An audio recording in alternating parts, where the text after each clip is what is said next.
Greetings and welcome. This is Ron McNeil, your brother and your friend, coming at you again with another message of hope, redemption, and salvation. Today's message is strengthening relationships. Do you know I'm super sleepy? I'm super sleepy.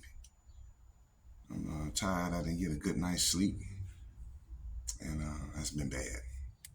Sometimes it's rough like that. I don't know. Maybe I ate something I shouldn't have eaten. I'll discover that and find out what's going on and make the necessary adjustment. But the reason why I said that, because when you want to strengthen relationships, right? You see, I like to have a good relationship with my family, my parents if they're still alive, brothers and sisters if they're still alive, right? As you get older. So all the family members, friends, co-workers, and people in general. You know, for example, when somebody speeds up on you while you're driving, you're doing 50 and 50 and they're doing 150. And you know we got this big problem, I'm sure across all America, of road rage. Very big problem. Big problem. You know, you want to say, can you overlook that offense, right? Be cool, keep going, so you can live to see another moment, for sure. To live to see another moment.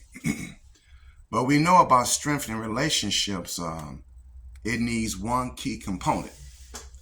In order for that relationship to be strong, right, it needs to have one central figure component that both sides have to embrace. That's called the truth. And that's the reason why I mentioned about I'm so sleepy and tired. Me being sleepy and tired is irrelevant. The relevancy of this message that I know many people, if not most, and this is the truth, they need some attention. They need some recognition. They need somebody to uphold them and admire them. Now put it in a black context, because every message I get is Afrocentric in perspective. Not because that's my field of research, my education is from, but it makes sense. Because how can I see life? How can I look over here and there, look at it from a European perspective, right? An Asian perspective, and other ethnicities. I got to look at it from a black perspective. But even with this black perspective, I'm still going to touch in on the humanity of this message, because it's universal. It's an axiom, which is the universal truth. However, many people, if not most, as I said, have a victim mentality. And they have a severe need for attention. Within the black context of being black and ruling white America, that's really what you got, is black, being black and ruling white America. As I mentioned before, we don't have collectively social esteem. Social esteem, for example, you take a white guy. He or she, a white person rather, he or she may start their day about hearing about how great Lincoln was, Abraham Lincoln, Thomas Jefferson, Christopher Columbus, Albert Einstein, and white scientists, educators, thinkers, athletes, Tom Brady, the football quarterback. As a result of ruling in white America, controlling the media, they're going to enhance white greatness 24/7 because they control the TV, the internet, you know, this thing, the social media thing, YouTube and all that.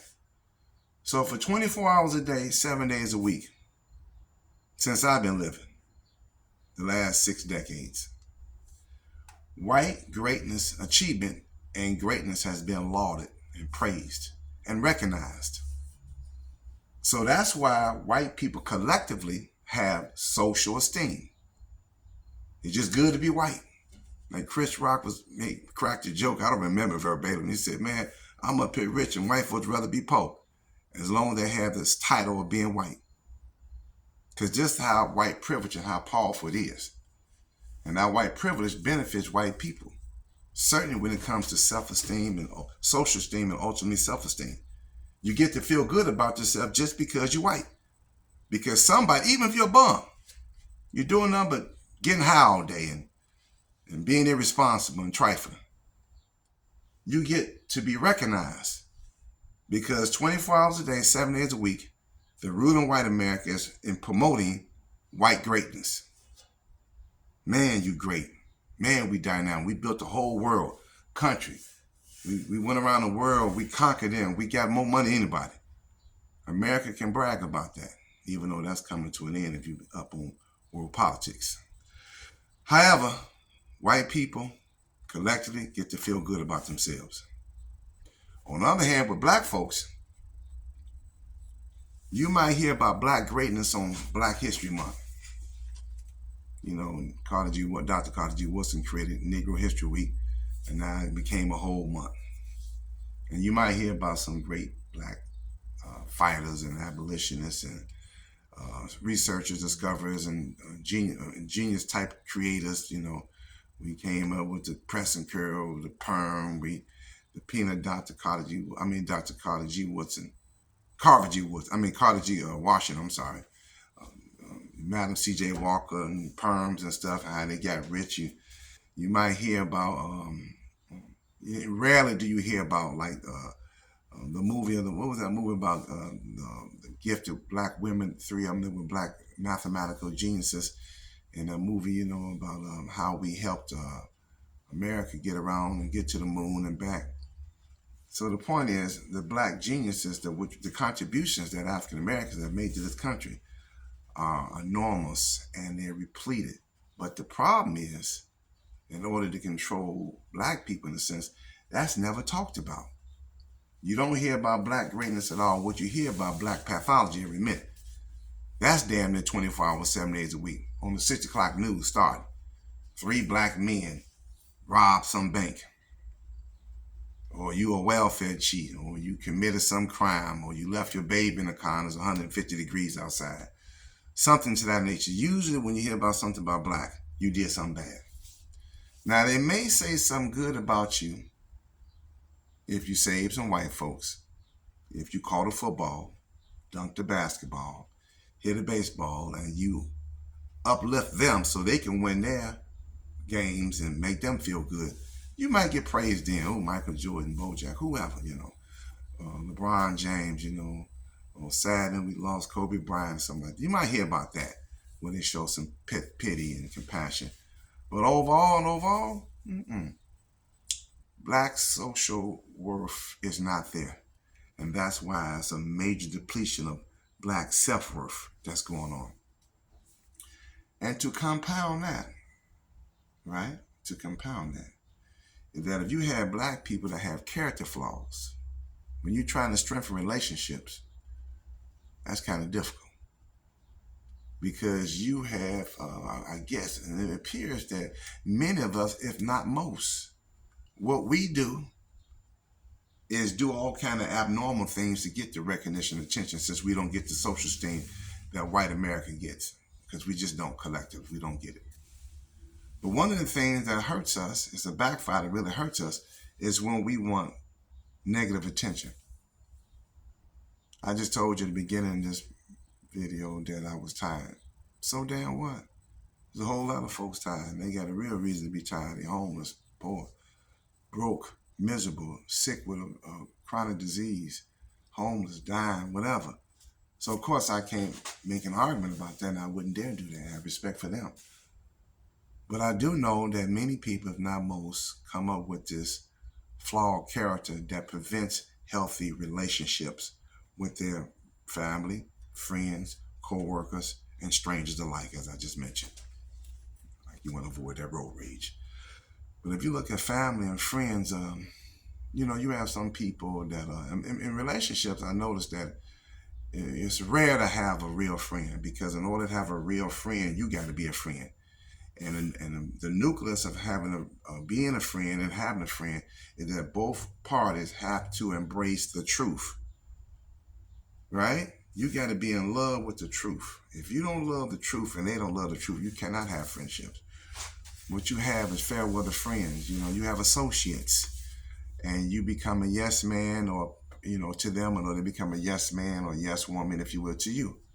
You hear their problems and y'all talk about it and y'all blame the world. When you should go to the mirror and look at your damn self, right? Which most people won't do. And most people that I've come across, particularly black folks, put in the black context, right? They have the severe character flaws and they cannot have a strengthening relationship because the truth is not in the midst and in the mix of the relationship between friends, family, co-workers, strangers alike, but certainly friends, family members, and co-workers. Those are the people that you actually know and engage in conversation with and action with. And that's a major problem because if you get a mentality that the world owes you something, right? You want something for nothing. And when things don't go right, it's their fault rather than your fault, which means you are absent of the truth. You can never strengthen a relationship. You can never have a friend. You can never be friendly to yourself. And that's my message today. And why it's so important to look at yourself in the mirror. Look at yourself and look at all the grimy dirt and pathology that you exist within you. And only then you get a chance to eradicate that, clean up, like Malcolm X said, wake up, clean up, and stand up. You can clean that emotional garbage out your brain, heart, and soul, right? And be the best you can be. There's nowhere in the world you can maximize your potential with this severe character flaw because you won't be able to have a strong relationship with family, friends, or co-workers. Because if you always look at it, it's them. It's the other people. You're always passing the blame. You're always avoiding guilt because you think, once again, I reverse the order, you think the world owes you something. So being sleepy, right? Being tired, being irritated, that's just a metaphor. We're not talking about sleep. So if you're tired of life, you're tired of not having no money, you're tired of a bad relationship with your man or wife, husband, boyfriend, girlfriend, or significant other, stop. Why? Why is it bad? I guarantee you in more cases than not, it's you and your flawed character that prevents you from having a strengthening relationship with significant other people, family, friends, co-workers, right? You got to stop blaming them. Stop looking at everything else that's bad and look at yourself and you'll probably find the culprit, the guilty aspect of your flawed character that prevents you from having a strengthening relationship. Almost invariably it's you. That's why that mirror is so good. Because that mirror gonna tell you the truth. Real talk. I talk to people all the time. It's never them. I say, how you doing, man? How you doing, my sister, my brother, for example? I'm good, Ron, you know, man, I'm doing this and doing that. Okay. How do you feel? What's your passion? What you want to happen? Of course, being black, we understand structural racism prevents black people from just easily gaining wealth because we live in a capitalist society, so we all need some damn money. That's not an argument. But me and you know, if you're dealing with truth, that what good would money do you if you have a flawed character? What good is a person in a coma on their last leg of life and they have $1 trillion? It don't mean a damn thing, do it? No. Right? So we can't say the money is the salvation thing right here. We need money. But what we need more than anything is the right character so we can have a strong relationship with our family, friends, co-workers, and ultimately ourselves. That's imperative. There's no other hope without that. That we need to look at ourselves, to analyze ourselves, and embrace the concept of truth. We need this type of truth to say, man, let me do the right thing. Let me stop looking for attention, right? Let me stop blaming the world for things that's not going right in my life. Let me stop whining and complaining, realizing other people got it 10 million times worse than me. But yet I want to sit up and complain all day. We want to get rid of that. We want to look at it and say, what do I do to get closer to being a fully fledged, self-actualized, fully functioning human being? You're never going to be perfect if we ain't trying to be perfect. We ain't got all kind of flaws. That's what life is about. Life is about really getting to the point you can have some mastery of yourself and you can have some peace. even in the midst of tragedy and devastation, some peace and some understanding. This is how life is. This is how people are. We're not trying to make them perfect. We're not trying to make them like us. Like I mentioned on some of my videos before, I was at the gas station about 15 years ago when I wrote my first book, Message to the Hood. The man looked at me. He said, the world would be all right if everybody was like me. Let me say that again. The man was at the gas station grabbing some lottery tickets. He said, the world would be all right if everybody was like me. I was astounded about that. I was like, this flabbergasted rather, because I'm like, who says that? Him and a whole lot of other people. It wasn't just him. Even though he said that to me, but I'm sure a whole lot of other people think that way. And that's why I always use the metaphor about mayonnaise. I hate mayonnaise personally. I don't want to look at you. You my girl. I ain't going to kiss you. My wife rather not. I ain't going to kiss you. I don't want it in my refrigerator. I don't want to look at you while you're eating. I can't stand it. And I know the root of it because my grandmama forced me to eat some mayonnaise when I was like 6, 7 years old. Okay? I understand that. But the point is, just because I hate mayonnaise, is mayonnaise bad? Hell no. Mayonnaise is wonderful for many, if not most people that like it. Ain't nothing wrong with it. But I'm not going to impose my discriminatory viewpoints of mayonnaise on anyone because I don't like it. And that's the thing that I'm talking about right now, because that's what most people do. They're prevented from having a strengthened relationship. You know what they do? When things don't go right, you should be like me, like the man said. You should be like me and the world would be all right. No, it's not going to be all right. You got almost 9 billion people on earth with 9 billion damn near different personalities. You got to meet people where they at and work with them with that. Don't try to make them perfect because you ain't perfect, right? You ain't all that. And since you ain't all that, then why are you trying to make them something that they're not? The best you can do is meet them where they're at and appreciate them for who they are and have respect for them who they are. That way you can strengthen your relationships with them, family, friends, co-workers, and once again, ultimately yourself. That's it. I'm going to keep talking about this. Thank you very much, Ron McNeil, your brother and your friend. Have a good day, and I'll get back with you in the next video. Thank you.